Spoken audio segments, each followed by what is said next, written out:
श्रीफल, श्रीफल देखा होगा नारियल, नारियल में पीछे की ओर जहां से जटा होती है और पकड़ के जहां से फोड़ते नारियल को, उस जटा के पास में 3 छिद्र होते हैं। शंकर भगवान को पूर्णता में देने वाला और शंकर भगवान के द्वारा संकट हरने वाला एक फल, वो कहलाता श्रीफल। उस श्रीफल में, उस फल में, उस नारियल में 3 नेत्र होते हैं। नारियल का जहां जटा होती है, जहां से पकड़कर फोड़ते हैं, उसके उस तरफ देखेंगे 3 नेत्र मिलेंगे, 3 छिद्र मिलेंगे, वो 3 चक्षु हैं। शंकर के 3 नेत्र हैं। और कितना सुंदर लिखा है महाराज, स्कंद पुराण के अंतर्गत वर्णन किया है, भविष्य पुराण के अंतर्गत स्मरण किया है। जितने भाई बहन सुन रहे हैं बड़े ध्यान से सुनना महाराज। श्रीफल जो नारियल आप कलश पे रखते हो, जो नारियल आप मंदिर में ले जाते हो, पूजन करते हो, तो 3 चक्षु नारियल, 3 नेत्र वाला नारियल, अर्थात नारियल की जहाँ जटा होती है वहां उसके 3 नेत्र होते हैं। तो महाराज शिव पुराण कहती है, स्कंद पुराण कह रही है, तो उसको शुक्रवार पड़े, तो शुक्रवार वाले दिन उस नारियल को एक बेलपत्री के साथ में महाराज अंदर तिजोरी में या अलमारी में, या आपकी जहां बरकत होती है, दुकान का जहां व्यापार व्यवसाय चलता है, अलमारी होती है या गुल्लक होती है या तिजोरी होती है या अलमारी होती है, उसमें उसको रख दिया जाता है। और रखने के बाद में दूसरा दिन और शनिवार के दिन उसको निकाल लो, और निकालने के बाद उसको पूरे घर में घुमाने के बाद में श्री गणेश जी के मंदिर में, जो भी तुम्हारे घर में, तुम्हारे गांव में, तुम्हारे नगर में जो गणेश जी का मंदिर हो, उस मंदिर में ले जाकर उसको रखी आई। वहां से मात्र 1 दुर्बा लेकर आई, गणेश जी महाराज की चढ़ी हुई केवल 1 दुर्बा, और उस दुर्बा को दरवाजे की देहली पर छुलाकर उस दुर्बा को अपनी अलमारी में, अपनी तिजोरी में उसी दिन रख दो जिस दिन लेकर आए महाराज। कभी जिंदगी में लक्ष्मी की कमी नहीं आ सकती। कहते हैं जिसका व्यापार ना चले, व्यवसाय ना चल रहा हो, बहुत ज्यादा कष्ट में जीवन निकल रहा हो और बहुत ही ज्यादा तकलीफ हो रही हो, तो धतूरे को हल्दी में डुबोकर शंकर भगवान को 12 बजे समर्पित करें। उस धतूरे को वापस उठा लाएं 5-10 मिनट के बाद, श्री शिवाय नमस्तुभ्यम बोलकर लाल कपड़े में उसको बांधकर व्यापार वाली जगह में कहीं पर भी उसको बांध दिया जाए, व्यापार पीछे नहीं हटता, व्यापार अग्रण्य भाव में बढ़ता चले जाता है। महाराज हल्दी में डुबोना पड़ता है। यही प्रमाण एक क्रम में और है महाराज। लिंग पुराण कहती है, मान लो किसी व्यक्ति को कोई एक भारी बीमारी हो गई, बड़ा रोग हो गया, और वो रोग डॉक्टर कह रहा है कि ये ठीक नहीं होना है, बहुत तकलीफ उसमें है और कष्ट ही कष्ट है, वो ठीक नहीं हो रहा, दवाइयां लग रही है, गोलियां खा रहे हैं। तो महाराज उसका भी वर्णन है। 7 धतूरे, कितने धतूरे लेना है? 7 धतूरे। 7 धतूरे लेकर, एक धतूरे में मूली, लच्छा, नाड़ा लपेट कर, चंद्रमौली भगवान का स्मरण कर कर उस मौली को लपेट कर 6 धतूरे में हल्दी लगाकर शंकर भगवान की जो जलाधारी है, जलाधारी में आपको पहले भी वर्णन किया है, शंकर भगवान का ये शिवलिंग है, ये जलाधारी है, ये भगवान का जल निकलने का स्रोत, चरणारविंद का भाव। शिवलिंग जहां रखा हुआ है, ये पार्वती जी का हस्त कमल, जो ये गोल भाग है, ये पार्वती का हस्त कमल, जहां शिवलिंग रखा है। जहां से जल नीचे गिरता है, उसके सीधे भाग में श्री गणेश जी महाराज का स्थान है, उसके उल्टे भाग में श्री कार्तिकेय जी का स्थान है। जलाधारी के सामने एक मोटी सी लाइन होती है, कहीं सांप बना होता है, कहीं स्थान बना होता है। जो मोटी सी लाइन है, ये शंकर भगवान की सबसे छोटी लड़की अशोक सुंदरी का स्थान है। जलाधारी के ऊपर जो 3 टेकी लगी है, ये भृगु ऋषि का, भृंगी गण का स्थान है। इसके ऊपर जो कलश है, कलश में जो पानी भरा जाता है, वो पानी जो बूंद बूंद नीचे गिरता है, ये शंकर भगवान की 5 लड़कियों का स्थान है। जया, विषहरा, सामरीबारी, धोतली और देव, ये 5 लड़कियों का स्थान है। शंकर भगवान का संपूर्ण परिवार शिवलिंग के सामने से जहां से जल चालू होता है गिरने के लिए नीचे की ओर जब जल जाता है, उस स्थान पर भगवान शंकर के सारे गणों का स्थान है। फिर जब जल बहकर सामने की ओर जाता है, जितनी दूर तक जल जाता है उतनी दूर तक भगवान शंकर के उस जल भाग को ग्रहण करने के लिए 33 कोटि देवताओं का स्थान है।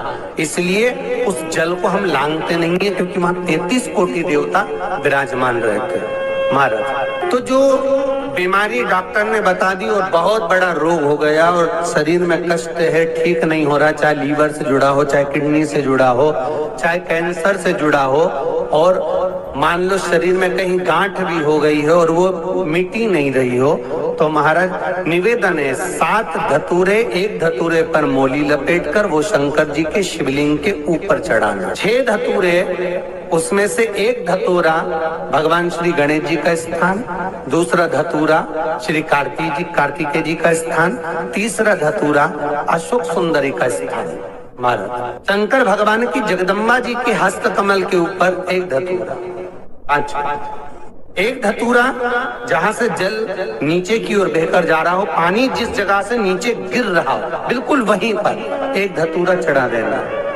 उस धतूरे को चढ़ाने के बाद वो धतूरा वापस लेकर आना है।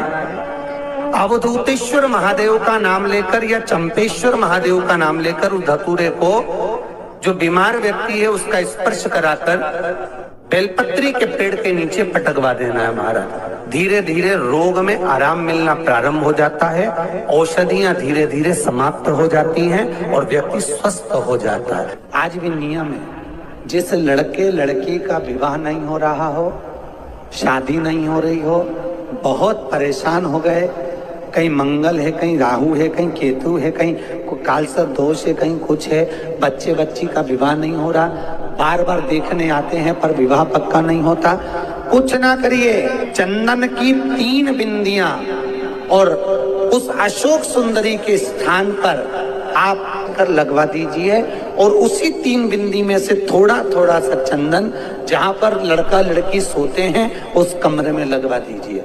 6 महीने के अंदर विवाह पक्का हो जाता। अशोक सुंदरी, और अशोक सुंदरी का प्रमाण भी बड़ा सुंदर है। एक बात याद रखिए, अशोक सुंदरी के लिए बहुत सुंदर बात कही गई। जिसको काया का रोग हो जाता है, काया सफेद हो जाती है या चमड़ी सफेद पड़ने लगती है या काली पड़ने लगती है या नेत्रों के नीचे कालापन आ जाता है, उसके लिए भी अशोक सुंदरी का ही पूजन किया जाता है। अशोक सुंदरी, शंकर जी पे जल ना चढ़ा, नीचे लगाओ पात्र, और जहां अशोक सुंदरी वाली लाइन है, जिसकी आंखों में कालापन आ जाए, नेत्रों के नीचे कहीं सफेद चमड़ी पड़ जाए, कहीं चर्म रोग हो जाए और कहीं फुल्कियां शरीर की निकलने लगे, कहीं कोई भी शरीर का चर्म रोग हो, उसमें अशोक सुंदरी वाली जगह पर दूध और जल दोनों को चढ़ाया जाता है।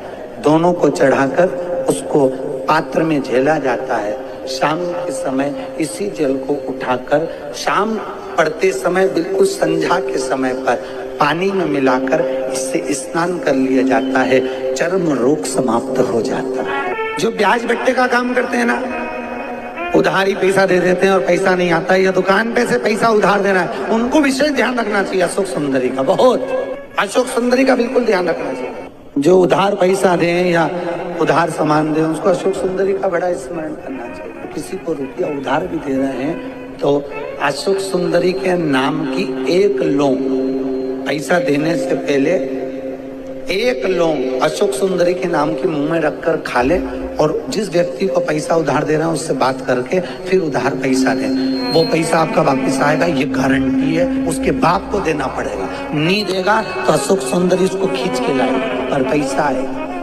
ये अशोक सुंदरी का प्रमाण है। जिसकी पत्रिका में मंगल होता है, जिसकी राशि के अंतर्गत मंगल होता है और उसका विवाह नहीं हो रहा, या मंगल होने के कारण उसको तकलीफ आ रही है, या विवाह हो भी गया तो संबंध टूटने जैसा हो गया, कहीं कहीं अदालत में कार्रवाई चलने लगी, कहीं कहीं विवाद जैसी स्पर्धा उत्पन्न हो गई, कहीं कहीं विवाद सामने आ गया, तो उसको कुछ नहीं करना चाहिए। अगर बाजार जाए, अगर मूंगा किसी की अंगूठी में लगा हुआ हो या मूंगा कहीं कहीं उसके घर में पड़ा हो या मूंगे की माला पड़ी हुई हो, उस मूंगे का पानी, मूंगे को पानी में डाल दो और उसका पानी शंकर भगवान को मात्र 31 दिन तक लगातार चलाना प्रारंभ कर दे, अदालत में केस बंद हो जाएगा, पति पत्नी वापस एक जैसे हो जाएंगे, वापस जुड़ जाएंगे। और अगर विवाह नहीं हो रहा है तो मंगल राशि वाले का अगर विवाह भी नहीं हो रहा तो मंगल विवाह आनंद के साथ पूर्ण होगा। ज्यादा भटकना, बस 31 दिन तक मूंगे का पानी,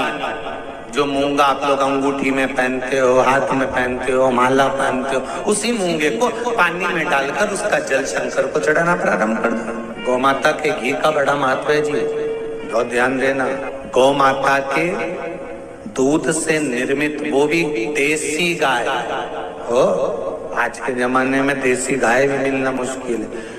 देसी गाय के द्वारा निर्मित घी दरवाजे के बाहर, अगर तुम्हारे घर में बहुत अशांति हो रही है, क्लेश हो रहा है, घर में शांति नहीं है, तो गाय के घी की एक बिंदी भी अगर दरवाजे के बाहर मात्र अशोक सुंदरी वाली जगह पर घी को लगाकर उस हाथ की बिंदी को दरवाजे पर लगा दिया जाता है तो घर में से क्लेश समाप्त हो जाता है। जैसे कहते हैं ना, मेरे को अच्छा नहीं लग रहा, बेचैनी हो रही है, मुझे ऐसा लग रहा है कुछ बुरा होने वाला, घर में अशांति हो रही है, मन अच्छा नहीं लग रहा, मेरा रहने का मन नहीं कर रहा, बाहर निकलो तो अच्छा लगता है, घर में जाओ तो अच्छा नहीं लगता, व्यापार में काम अच्छा नहीं लग रहा, व्यापार अच्छा नहीं चल रहा, जिसके मन में लगता है कि मेरे मन से मुझे अच्छा नहीं लग रहा, मन में अशांति लग रही है, मन में अच्छा नहीं लग रहा, उसको देसी गाय का घी अशोक सुंदरी वाली जगह, अशोक सुंदरी वाली जगह जानते हो ना सब लोग, ये शिवलिंग समझ लेना जरा अच्छे से। शिवलिंग, ये गोल जो भाग है, ये माता पार्वती जी का स्थान, ये जो चरण है जहां से पानी बाहर बहता है, राइट भाग में गणेश जी, लेफ्ट में कार्तिकेय जी। इस जल बहने वाली जगह पर एक मोटी सी लाइन होती है शिवलिंग के सामने, जहां से पानी बहता है, वहां बीच में एक मोटी सी लाइन होती है, उसको कहते हैं अशोक सुंदरी का स्थान। शंकर भगवान के जितने बच्चे हैं सब शिवलिंग के आसपास में, अशोक सुंदरी बीच में, शंकर भगवान की 5 लड़कियां ऊपर, जया, विषहरा, सामरीवारी, दौतली, देव, गणेश जी, कार्तिकेय। तो अशोक सुंदरी वाली जगह पर गौ माता के घी का लेपन करने के बाद उस बिंदी को अगर वर्ष में 2 या 3 बार लिया, अपने दरवाजे के बाहर मात्र बिंदी स्वरूप लगाएंगे, तुम्हारी पेंटिंग खराब नहीं होगी, जरा सी बिंदी लगा, घर की डिजाइन भी खराब नहीं होगी, मात्र एक उंगली लगा दी, टच कर दी, उतने से मन को आनंद की अनुभूति होती है। जिसको लग रहा हो कि मेरे मन को अच्छा नहीं लग रहा, बेचैनी हो रही है, वो आज भी कर देख लेना और पत्र लिख कर भेज देना, 7 दिन के अंदर बेचैनी बंद हुई कि नहीं हुई, मन को अच्छा लगना प्रारंभ हुआ कि नहीं। आज भी प्रमाण है, सोमेश्वर महादेव का नाम लेकर किसी के शरीर में कोई बीमारी हो गई है, चर्म रोग हो गया, चमड़ी सफेद पड़ गई हो, या काया में कोई ऐसा रोग हो गया कि फुकलियां निकलना चालू हो गई, या चर्म रोग हो गया, कुछ मत करिए, अलोनी गोबरी लीजिए, गोबरी मतलब कंडा, अलोना कंडा गाय पोटा करती है, वो सूखे हुए कंडे को लेकर जला लीजिए। जलाने के बाद में उस कंडे की राख को सफेद वस्त्र में ले लीजिए और ब्रह्म मुहूर्त में स्नान कर जाकर उस भस्म को शंकर भगवान पर जाकर सोमेश्वर महादेव का नाम लेकर चढ़ाइए। सोमेश्वर महादेव का नाम लेकर चढ़ाकर